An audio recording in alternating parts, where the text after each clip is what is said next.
Sekarang dosa besar yang ke-53, menyakiti orang-orang Islam dan mencela mereka. Allah Subhanahu wa ta'ala berfirman, "Walladzina yu'duna al-mu'minina wal-mu'minati bighairi maktasabu faqad ihtamalu buhtanan wa itsman mubina." Dan orang-orang yang menyakiti orang-orang mukmin laki-laki dan perempuan tanpa kesalahan yang mereka perbuat, maka sesungguhnya mereka telah memikul kebohongan dan dosa yang nyata. Surat Al-Ahzab ayat yang ke-58. Hadirin dirahmati oleh Allah, yang namanya orang beriman itu pasti musuhnya banyak. Mau laki mau perempuan beriman pasti musuhnya banyak. Musuh mereka bisa jadi mereka nggak tahu nggak tahu kekurangan orang Islam. Bahkan orang Islam kan seharusnya baik, maka ketika mereka ketemu orang Islam dapati baik semua. Karena mereka benci dengan orang Islam, maka mereka akan membuat kebohongan, bikin fitnah atau gunjingan yang itu semua tidak terjadi pada orang Islam itu. Mereka pasti akan memusuhi dengan berbagai dalih. Jangankan orang-orang yang beriman, sekelas Nabi pun kan juga banyak cemoohan untuk beliau. Banyak cemoohan untuk beliau. Nabi Muhammad misalnya dianggap gila, tukang sihir, tukang syair, dan lain sebagainya. Itu untuk menunjukkan bahwa orang beriman selamanya pasti punya musuh.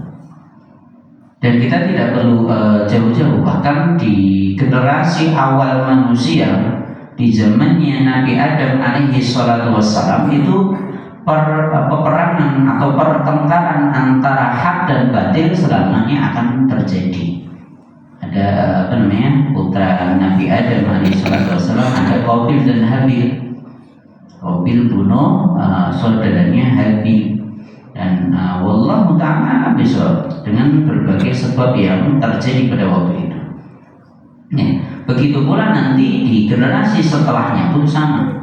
Bahkan dalam hadis yang panjang, Rasulullah SAW pernah menyampaikan bahwa ketika Allah menciptakan Nabi Adam alaihissalam, itu beliau memasukkan di tulang sulbi beliau generasi-generasi yang baik dan juga generasi-generasi yang buruk, sehingga keluarlah Habil dan Qabil terus sampai zaman akhir zaman. Itu peperangan antara hak dan batil, kebenaran dan kebatilan, kesalahan itu selalu bertengkar dan ada supporternya masing-masing, ada pengikutnya masing-masing. Selamanya seperti itu.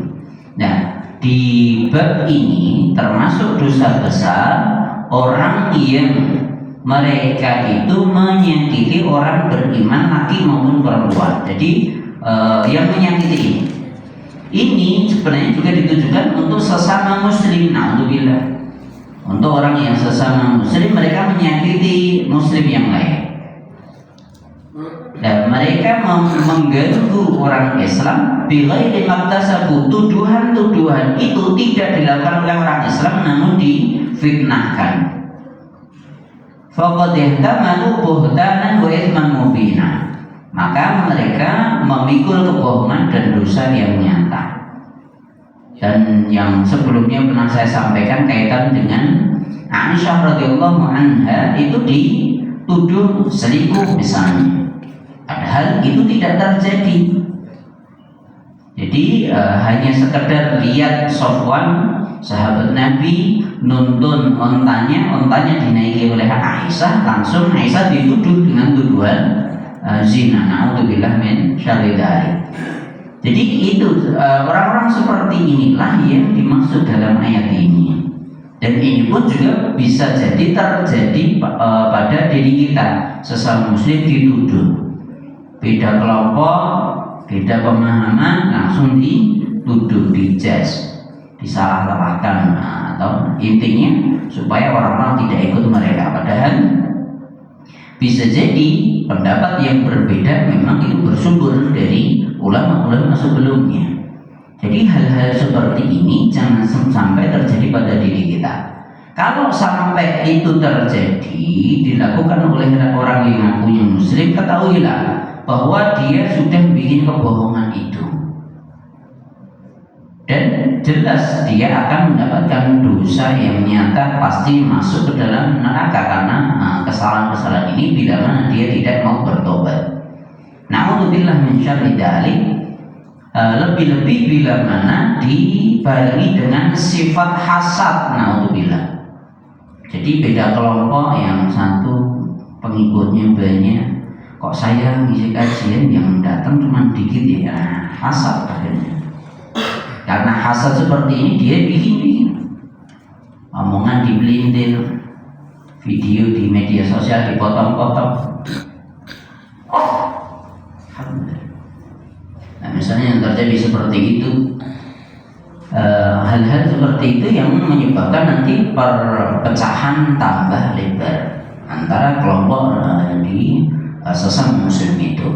Na'udzubillah min syarri dzalik. Bahkan nanti satu kejadian dikait-kaitkan dengan hal-hal yang sebenarnya tidak terkait sama sekali, sampai akhirnya doktrin muridnya, jangan ngaji di sana. Dia ada indikasi seperti ini karena dia berteman dengan orang seperti ini. Nah, misalnya seperti itu. Nah, mereka akan bikin hal-hal yang seperti itu. Na'udzubillah min syarri dzalik. Dan hal yang seperti ini termasuk dosa yang besar. Di ayat selanjutnya Allah Subhanahu wa taala berfirman dalam surat Al-Hujurat ayat yang ke-11. Hei orang-orang beriman, ya ayyuhalladzina amanu, janganlah satu kaum mengolok-olok kaum yang lain, karena boleh jadi mereka yang diolok-olok itu lebih baik daripada mereka yang mengolok-olok. Dan jangan pula wanita mengolok-olok wanita lain, karena boleh jadi wanita yang diolok-olok tadi lebih baik daripada wanita yang mengolok-olok. Ini jelas menyakiti, mencela itu jangan sampai terjadi. Dan janganlah kamu mencela dirimu sendiri. Janganlah kamu memanggil dengan panggilan, dengan gelar-gelar yang buruk. Seburuk-buruk panggilan adalah panggilan yang buruk sesudah keimanan. Dan barang siapa yang telah bertaubat, maka mereka itulah orang-orang barang siapa yang tidak mau bertobat, maka mereka itulah adalah orang-orang yang zalim. Na'udzubillah min syarri dzalik. Ayatnya jelas, kita nggak boleh saling nolok, saling ngejek. Di Pak di sekolah ini ya biasa Pak ejek-ejekan. Misalnya masih anak-anak sering main dengan temannya ejek-ejekan. Bagaimana? Nggak perlu. Buat apa sih? Bisa jadi yang kita ejek tadi itu lebih baik daripada diri kita. Mungkin kaitan dengan ejekan kita tadi itu memang kelemahannya, tapi bisa jadi kelebihan dia itu lebih banyak dibandingkan diri kita. Karena namanya manusia selamanya pasti akan memiliki kelemahan. Pada kelemahan itu mereka juga memiliki kelebihan yang lain. Pasti Allah memberi kelebihan yang lain yang tidak diberikan kepada, bisa jadi pada diri kita. Nah, bisa jadi kaitan, misalnya kalau kaitan dengan pelajaran, ilmu agama bagus, tapi ilmu pasti IPA nggak bisa misalnya. Nah, misalnya matematika bagus, IPS nggak mampu misalnya. Kan seperti itu. Bahkan kita lihat aja sekitar kita, antara satu dan yang lain kerjaan berbeda-beda karena memang memiliki kemampuan masing-masing. Tinggal yang diasah mana, maka dia akan pintar di situ. Nah, bisa jadi kelebihan yang ada pada diri kita tidak dimiliki oleh orang lain, dan itulah yang biasanya menyebabkan seseorang akan mengejek orang lain kaitan dengan kekurangannya tadi. Nah, itu harus kita hindari. Karena bisa jadi yang kita ejek tadi lebih baik dari kita. Minimal yang mulai jelek itu kan kita, berarti dia udah baik duluan ya gitu. Nah, kecuali setelah kita ngejek, dia ngejek balik ya sama aja, sama-sama jeleknya. Dan itu tidak diperkenankan. Bahkan ayat ini yang dipanggil, yang disebut itu laki-laki maupun perempuan sama saja. Antar kelompok itu jangan saling ngejek, karena sesama muslim itu saudara. Bahkan yang perlu diperhatikan, perintah dari Allah untuk orang beriman itu adalah berpegang teguh dengan talinya Allah. Wa antasimu bihablillahi jami'an wa la tafarraqu. Kalian berpegang teguhlah dengan talinya Allah secara berjamaah, semuanya bareng-bareng. Harus berpegang teguh dengan tali Allah. Tali Allah itu apa? Syariat Islam dengan Al-Quran ini, dengan apa yang dibawa oleh Nabi Muhammad SAW. Dan kita diperintahkan untuk berjamaah tadi, wala tafarraqu. Bahkan kalau kita perhatikan, jami'an itu kan perintah untuk berbareng-bareng gitu. Tapi di situ juga ditambahkan wala tafarraqu, jangan berpecah belah.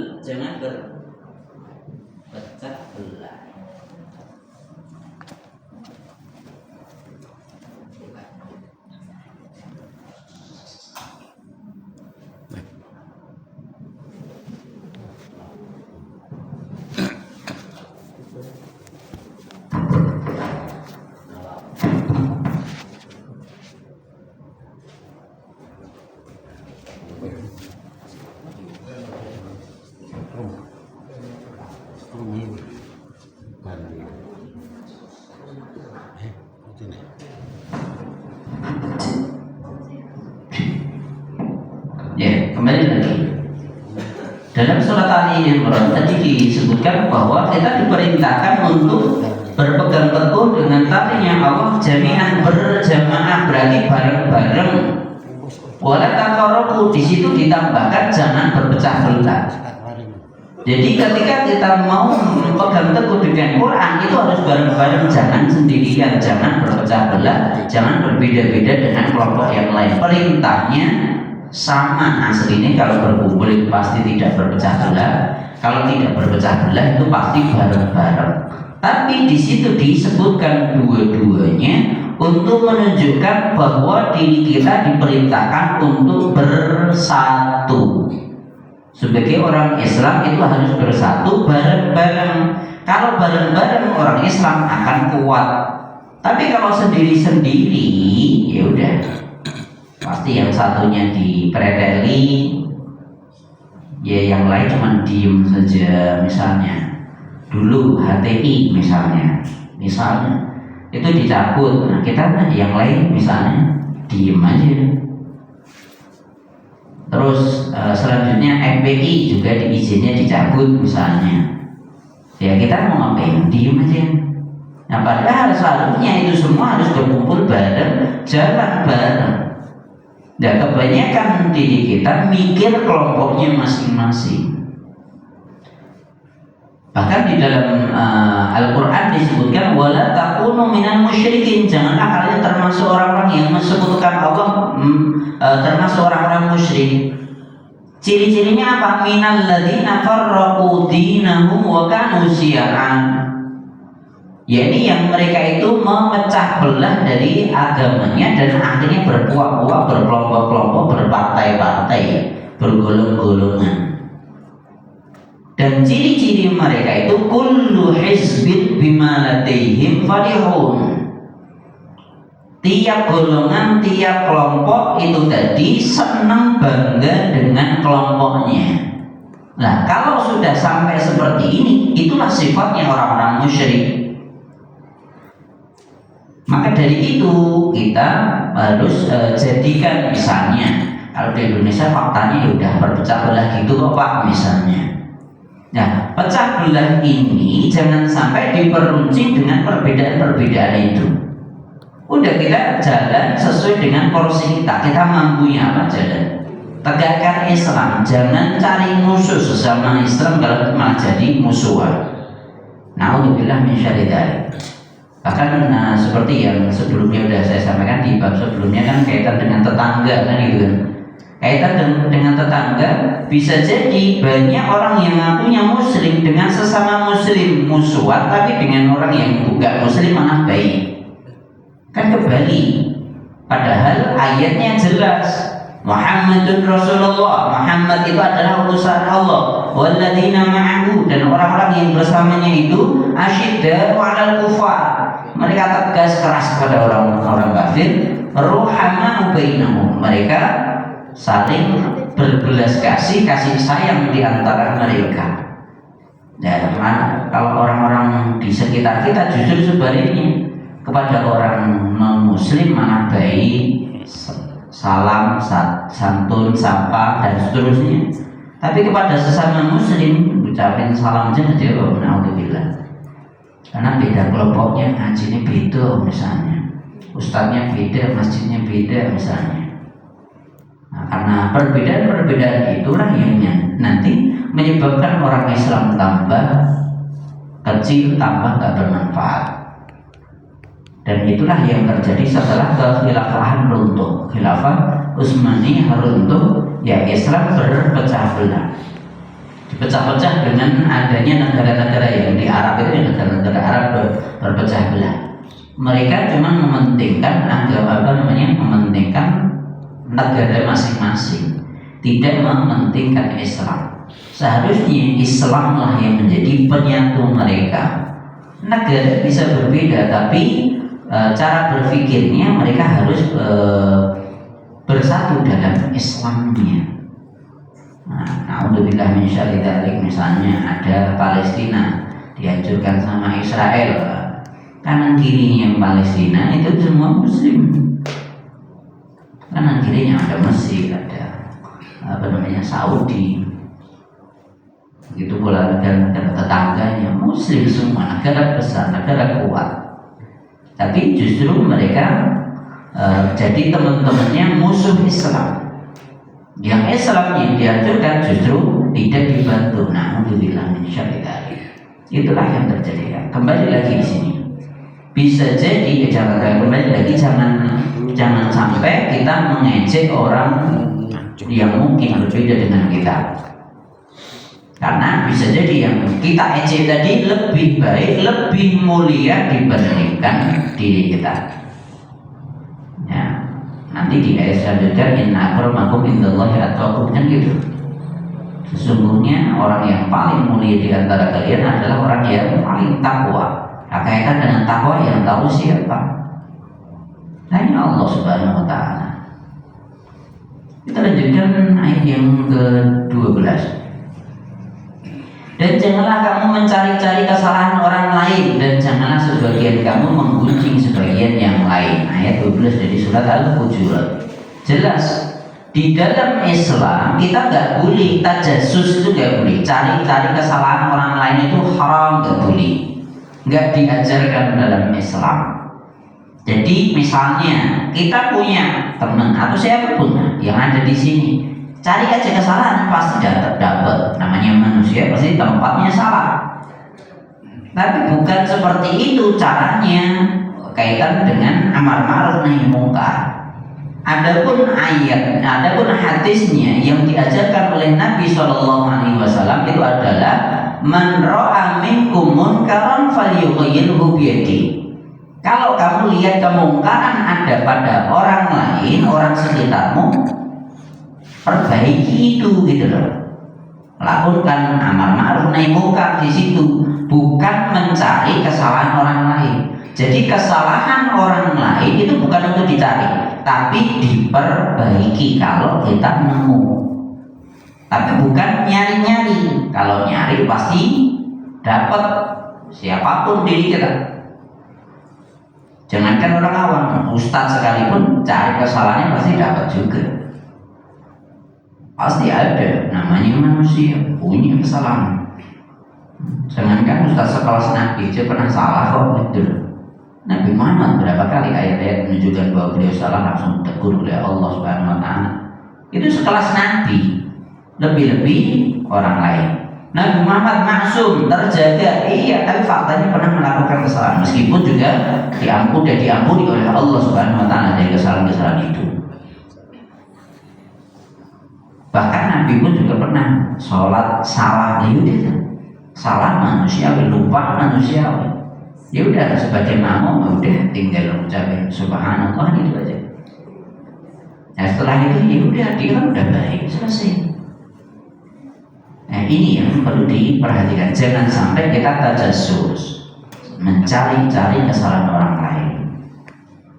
Ya kecuali kalau memang dalam peperangan butuh intelijen misalnya, untuk mencari kelemahan musuh, ya silakan. Kalau seperti itu kita belajar untuk memenangkan Islam misalnya, membantu agama Islam li'ilahi kalimatillah, untuk menegakkan kalimat Allah, litakuna kalimat Allah ya ulia, menjadikan kalimat Allah la ilaha illallah itu adalah yang paling tinggi. Ya silakan belajar mata-mata atau spionase atau yang lain sebagainya, silakan. Tapi tentunya harus digunakan untuk hal-hal yang baik. Dan janganlah sebagian kalian menggunjing sebagian lain, itu juga tidak diperkenankan.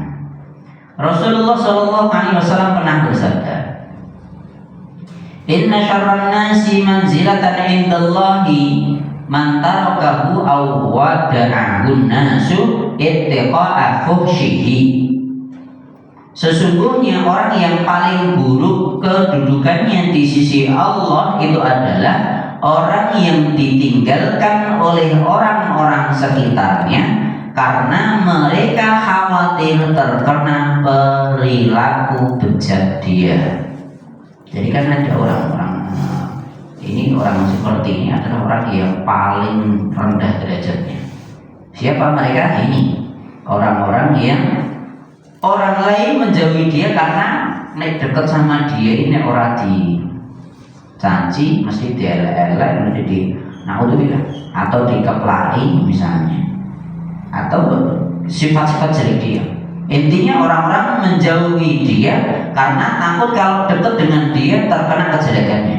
Dan itu adalah orang yang paling rendah kedudukannya di sisi Allah Subhanahu Wa Taala. Na'udzubillah tsumma na'udzubillah. Ya, maka dari itu berarti dengan hadis ini kita diperintahkan untuk menjadi baik. Menjadi baiklah, kebaikan itu pasti akan kembali pada diri kita. Tapi kalau kita buruk, ya orang sekitar kita pun pasti akan menjauhi. Kita pun juga akan dirugikan karena itu. Na'udzubillah tsumma na'udzubillah. Rasulullah SAW juga pernah bersabda, wahai sekalian hamba Allah, sesungguhnya Allah meniadakan kesempitan kecuali siapa-siapa yang mengadakannya dengan mendolimi kehormatan saudaranya, maka dialah yang akan mendapatkan kesempitan atau kehancuran. Jadi Allah itu nggak mungkin menyusahkan kita, langsung dipanggil oleh Allah.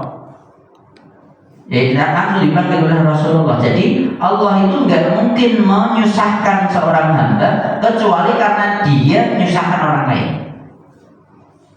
Jadi kalau ada orang menyusahkan orang lain, dolimi orang lain, membuat sempit, membuat rumit, nah misalnya seperti itu, ya pasti karena kelakuan itu Allah akan menyempitkan hidupnya tidak akan tenang.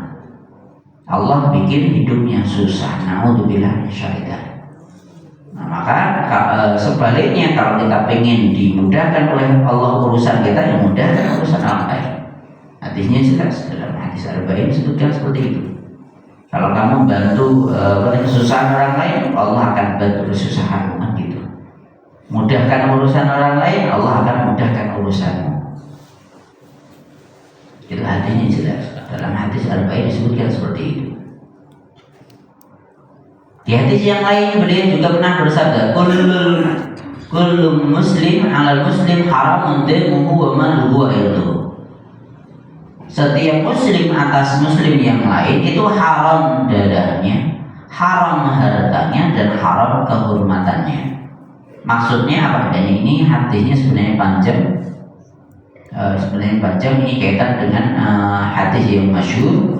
Nabi menyampaikannya di Haji Wada ketika di Mina. Beliau menyampaikan bahwa atas muslim yang lain, kita kepada orang muslim yang lain itu nggak boleh ngambil kehormatan dia, menumpahkan darahnya atau mengambil harta dia, nggak boleh. Maksudnya darah nggak boleh ditumpahkan itu apa? Misalnya kamu lukai dia, darahnya mengucur misalnya, itu nggak boleh, haram. Kamu ambil hartanya itu juga haram. Begitu pula nanti kamu kamu rendahkan dia, rendahkan martabat dia, itu juga diharamkan dalam Islam. Bahkan di atas lain disebutkan kahurmati yaumikum hada fi baladikum hada fi syahrikum hada. Sebagaimana haramnya hari kalian ini, yakni hari Idul Adha di negara kalian ini, yakni Makkah, fi syahrikum hada, dan bulan haram ini, yakni bulan Dzulhijjah, semua haram, nggak boleh perang di situ ya. Darahnya orang lain haram, hartanya haram, kedudukan atau kehormatan dia juga haram, tidak boleh direnggut oleh orang lain. Maka dari itu di dalam Islam itu ada privasi. Privasi itu apa? Milik orang lain kita nggak boleh makan kecuali dengan izinnya, nggak boleh ngambil kecuali dengan izinnya, nggak boleh minjem kecuali dengan izinnya, kan gitu. Bahkan misalnya gosok, misalnya ada sandal di masjid dipakai, meskipun ya ora kelem tangguh bang misalnya, itu namanya gosok, nggak izin gitu. Itu haram, nggak boleh gitu lah. Itu dalam Islam hadisnya juga ada. Apalagi kamu nyuri, na'udzubillah.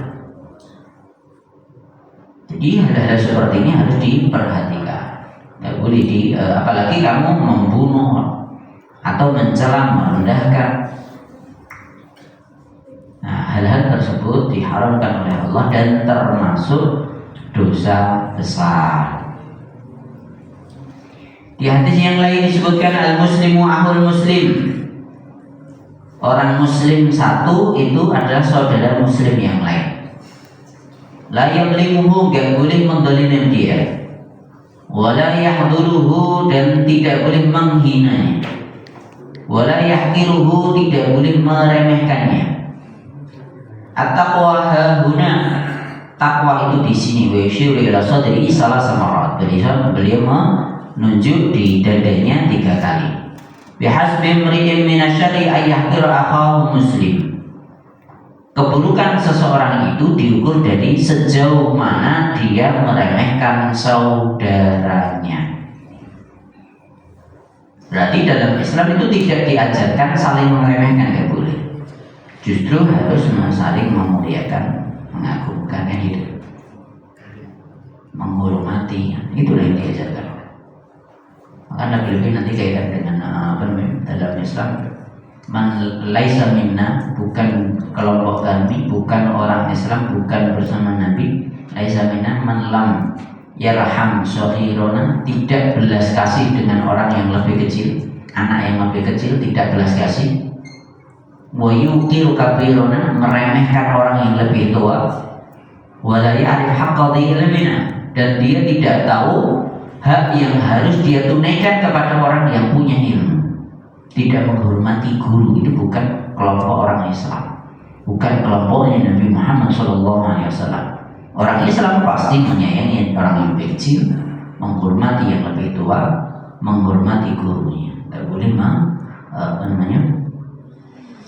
gak boleh menghinakan gurunya, meremehkan gurunya.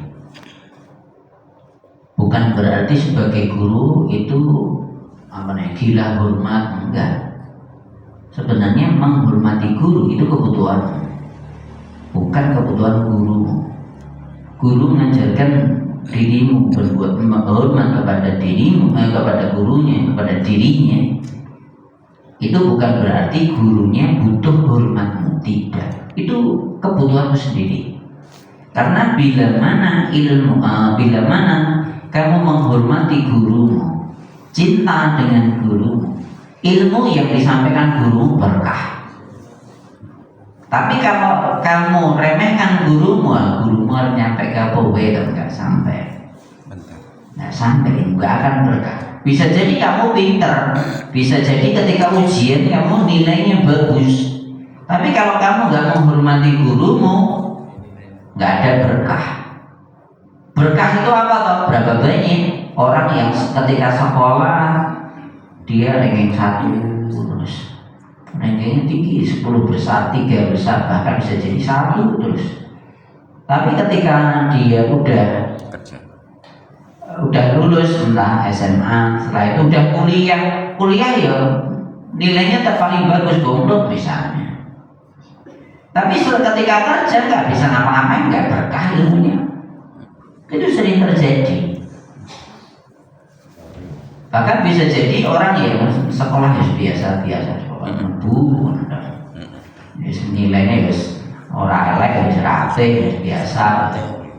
Kabar kerja ya pintar boleh duit, dihormati. Setelah itu malah jadi pejabat misalnya ya. Nah misalnya seperti itu. Kenapa kok bisa? Ya bisa jadi karena dia mencari ilmunya, dapat ilmunya berkah, bermanfaat. Nah yang nilainya tinggi malah berada di apa-apa. Bahkan bisa seringkali jadi bahan olok-olok anambian. Kayak siji terus saya ini koyo ngene mulai muana nek padone ya Allah naudzubillah. Jangan ditiru, dan fakta banyak terjadi seperti itu. Hadirin yang dirahmati oleh Allah, maka dari itu kembali lagi ke sini bahwa ya kita harus menjalankan sesuai dengan aturan Islam ini. Sayangi orang yang anak yang lebih kecil, hormati yang lebih tua, hormat kepada guru. Bukan berarti guru butuh dengan hormatmu, tapi justru kamu butuh untuk menghormati itu supaya ilmunya berkah yang disampaikan kepada dirimu dan itu bermanfaat untuk dirimu di kemudian hari. Selanjutnya sibabul muslim fusukun wa qitaluhu kufrun. Mencela seorang muslim itu perbuatan fasik. Fasik itu jelek. Wa qitaluhu kufrun, dan membunuh atau memerangi mereka itu perbuatan kufur. Nah, demikianlah yang dikatakan oleh Al-Iraqi dan dalam Takhris Al-Ihya. Nah sebelum dilanjutkan, barangkali ada yang perlu disampaikan, perlu ditanyakan.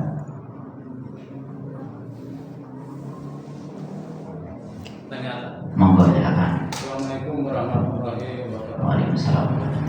Saya ingin sedikit diulas kaitannya dengan kalau seseorang itu memang berkarakter buruk. Ya. Ini dibicarakan dalam suatu forum atau mungkin kelompok, itu gimana hukumnya? Contohnya bagaimana coba saya bingung kamu. Nah, contohnya sekarang di yang baru malah ini contohnya Bupati Sukoharjo yang ditangkap KPK itu. Nah ini kan kita pokoknya ngomong-ngomong dengan teman atau kelompok apa itu, memang benar-benar mereka melakukan suatu keburukan. Ini bagaimana melaksanakan? Jadi gini, ketika kita dapetin orang-orang yang melakukan seperti itu, ya ambil pelajaran. Kalaupun cerita misalnya ketemu konsernya mas, bupati mau cekel.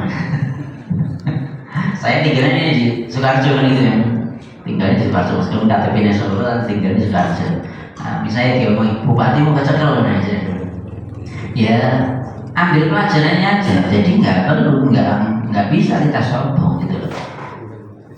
Bisa jadi yang kamu kamu idam-idamkan, kamu pilih dulu jadi seperti itu juga.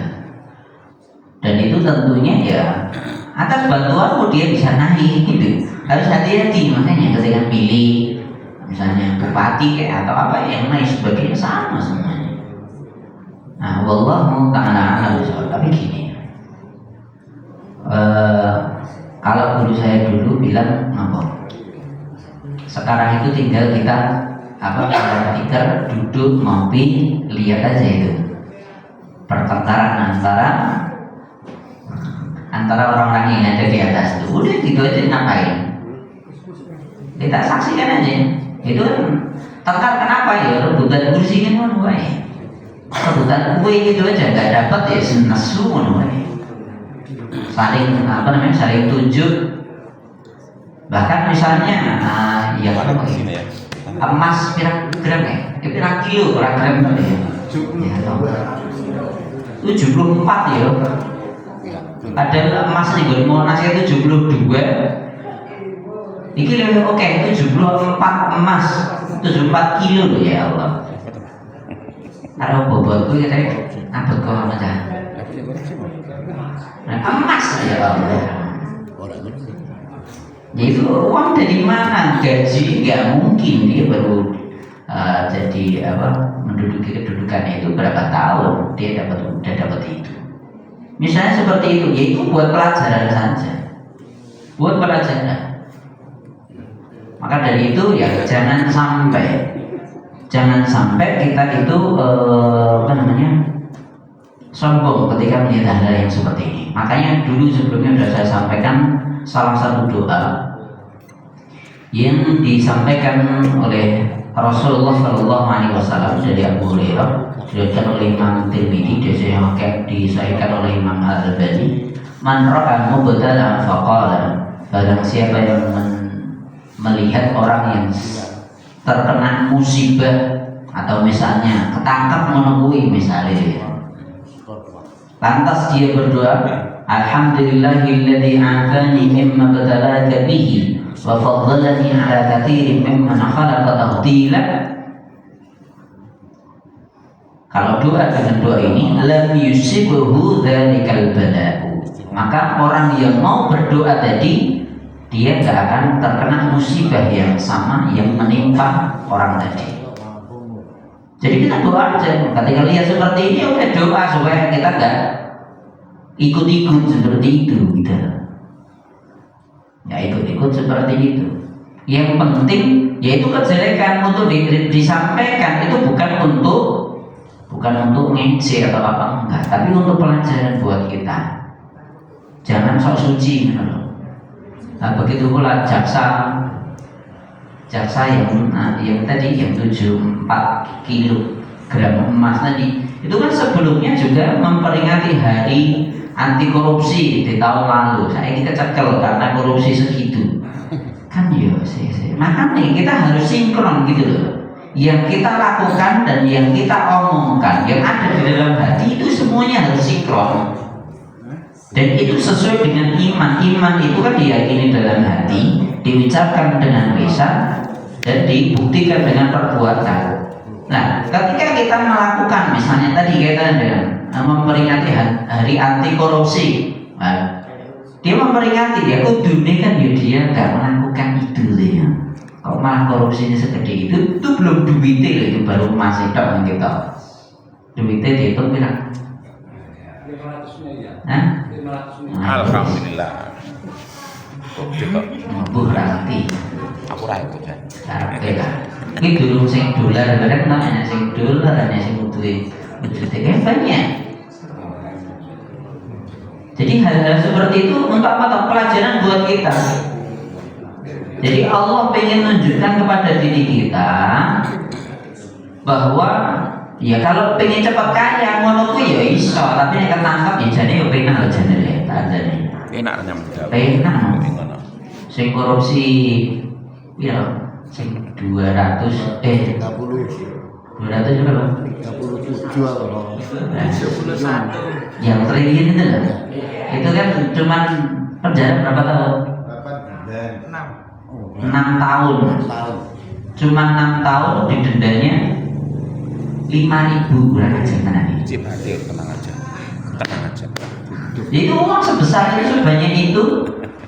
Itu jelas itu 237. Bukan banget kalau jumlah wong Indonesia sak wong itu berang juta wae. Hah?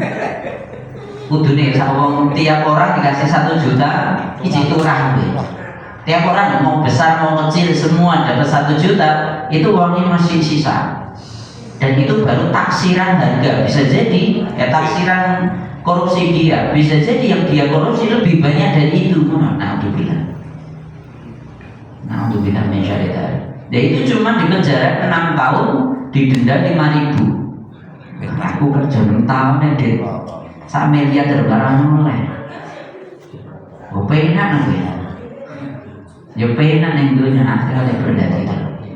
Jadi kita membicarakan ini untuk apa toh? Supaya kita tahu ini loh baik, ini loh buruk.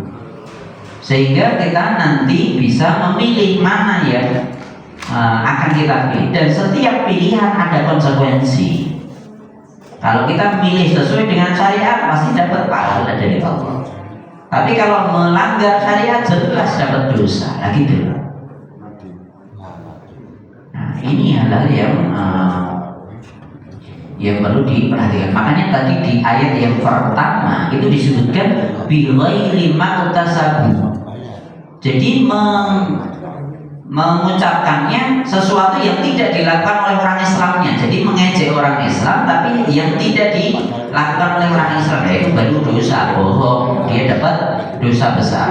Tapi kalau dia melakukannya untuk pelajaran, nah itu bagus.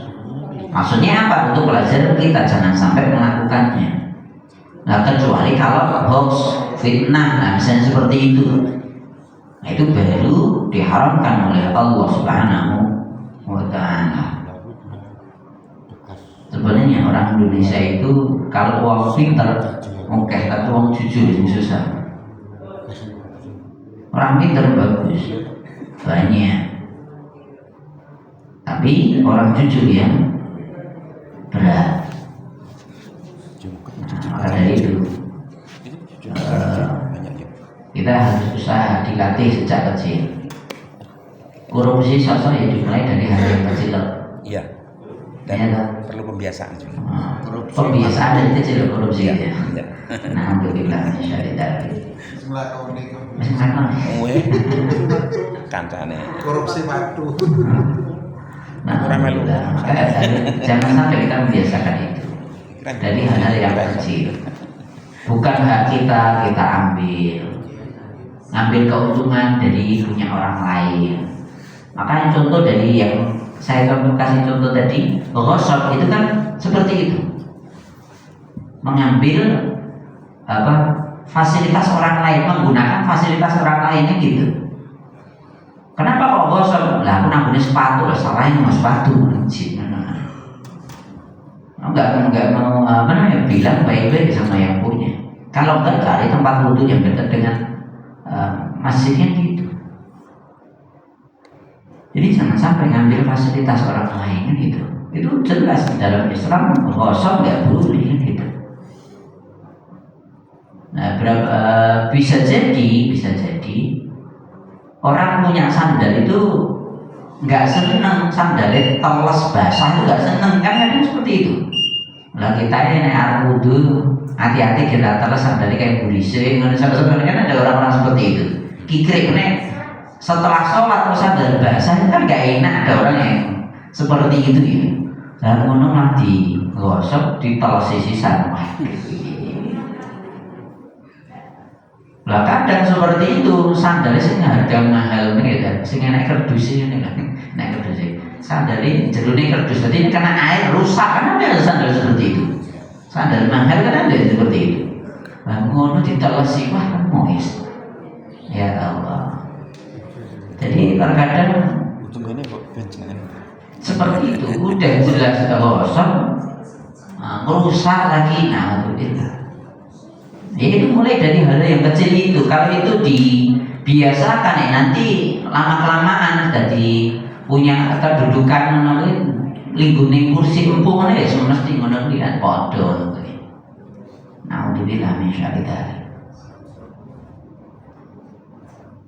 Ya Allah taala alam bisawab, negara kita ya negara seperti ini saling sandera di antara mereka. Satu ngomong ya yang lain buka. Nah, punya kartu masing-masing gitu ya, kartu tur bawa ya.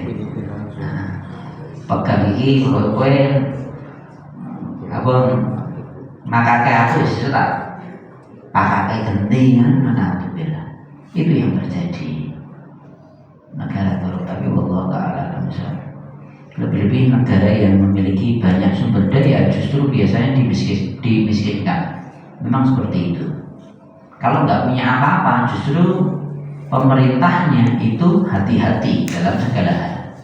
Tapi nek negara kok duwe banyak sumber daya alam, udah biasanya justru miskin. Rakyatnya dibikin miskin. Kekayaan alamnya pasti hanya dinikmati oleh segelintir orang saja. Rakyatnya dibikin miskin. Tapi kalau negara sing ra duwe apa-apa itu malah anti-anti kabeh. Semua kaitan dengan keuangan mereka pasti hati-hati. Dan ini ya pelajaran buat kita. Bisa jadi kita punya privilege, misalnya privilege udah banyak. Nah, kalau itu tidak digunakan dengan baik ya hancur. Privilege kita banyak sumber daya alam yang kita miliki. Cukup, barangkali yang lain perlu disampaikan. Monggo silakan. Kita menyadari ataupun kita mengetahui bahwa banyak sekali sesuatu yang tidak baik ada pada lingkungan kita. Nah terus langkahnya apa ya kita ya untuk agar kita bisa setidaknya mengurangi. Kalau menindak ataupun menolak seperti tidak bisa. Misalnya ada kejahatan, misalnya ada, dan sebenarnya dalam kehidupan kita sudah terlihat jelas kok. Besok orang itu akan sengsara atau akan nikmat. Jadi kehidupan di akhir sebenarnya sudah bisa dilihat dari kehidupan kita ya. Nah ini yang menjadi kesulitan itu ketika kita jadi seorang bawahan pada yang atasan itu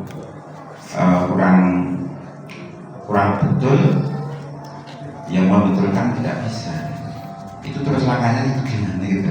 Bagi kita sebagai seorang bawahan atau seorang rakyat atau seorang apa ya, yang dibangun orang bawahan itu begitu kan maksudnya? Ya, sesuai dengan yang disampaikan oleh Nabi. Man ra'a minkum munkaran falyughayyirhu bi yadihi. Fa illam yastati fa bi lisanihi, fa illam yastati fa bi qalbihi, wa dzalika al-'afwu liman gitu. Kalau kamu lihat kemungkaran yang ada di sekitar kita apapun itu, falyughayyirhu bi yadihi, ingkari, perbaiki dengan tanganmu keplak misalnya. Atau dengan tangan ini bisa jadi diartikan dengan kekuasaan. Kamu punya kekuasaan, kamu harus menekan bawahanmu harus jadi baik. Pakai undang-undang kayak atau pakai tanda tangan atau yang lain sebagainya, atau SP misalnya seperti itu. Itu dengan tangan itu seperti itu. Kalau nggak punya itu, fabilisanihi, ingatkan dengan mulut. Orang-orang sekitar kita melawan kesalahan diingatkan.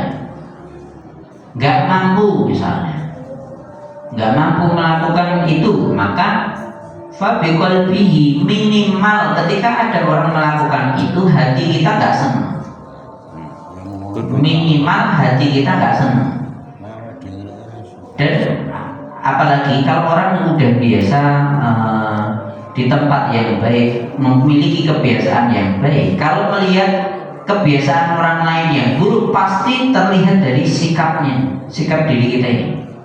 Lihat kok kalau ngomong itu pasti dari wajah raut muka dan gerak-gerik kelihatan. Itu harus ada minimal. Jangan malah didiamkan. Ya wis, mas biasanya yo ngono. Kalau seperti itu berarti dia, dan disebutkan dalam hadis itu wadzalika al-'afwul iman. Itulah selemah-lemah iman. Kalau mengingkari dengan hati saja tidak, jenengan berarti jenengan nggak beriman, nah gitu. Ada orang melakukan kemungkaran, jenengan cuma diam saja, biasa saja, tidak mengingkari, bahkan dengan hati saja tidak, maka bisa jadi iman itu nggak ada dalam diri kita. Na'udzubillah min syaitan. Makanya ketika melihat kemungkaran, nasihati itu sebisa mungkin. Iya, nek jenengan iso ngomong Pak, ngarepan ngene misalnya. Nah, aku iso ngomong Pak. Minimal kasih tahu orang-orang sekitar kita. Oh itu jelek. kasih tahu anak kita itu jelek, jangan dilihat, jangan dicontohkan itu. Nah kita aja, kita nggak bisa langsung kepada mereka ya, kita ajak orang-orang sekitar kita supaya membenci hal-hal tersebut. Seperti yang pertemuan kemarin saya sampaikan kaitan dengan LGBT kan, saya nyampaikan tuh kaitan dengan LGBT. Neng delok banci ini kita sering malah guyu-guyu, kemudian neng banci ini juga tenang apa nyanyi suaranya ya api tenan apa nih, karena mana dia sekolah ini ngono bisa jadi, tapi dia banci. Nah kalau kita sebagai seorang muslim ya harus mengingkari itu gak bagus, harus disingkirkan. Jangan malah mengguyu-guyu, malah gembira, jangan. Baru kemarin saya sampaikan itu. Harus diingkari kan itu. Cukup ya? Saya kira cukup sekian, kurang lebih mohon maaf. Wa aqulu qawli hadza wa astaghfirullah li wa lakum walhamdulillahi rabbil alamin. Assalamualaikum warahmatullahi wabarakatuh.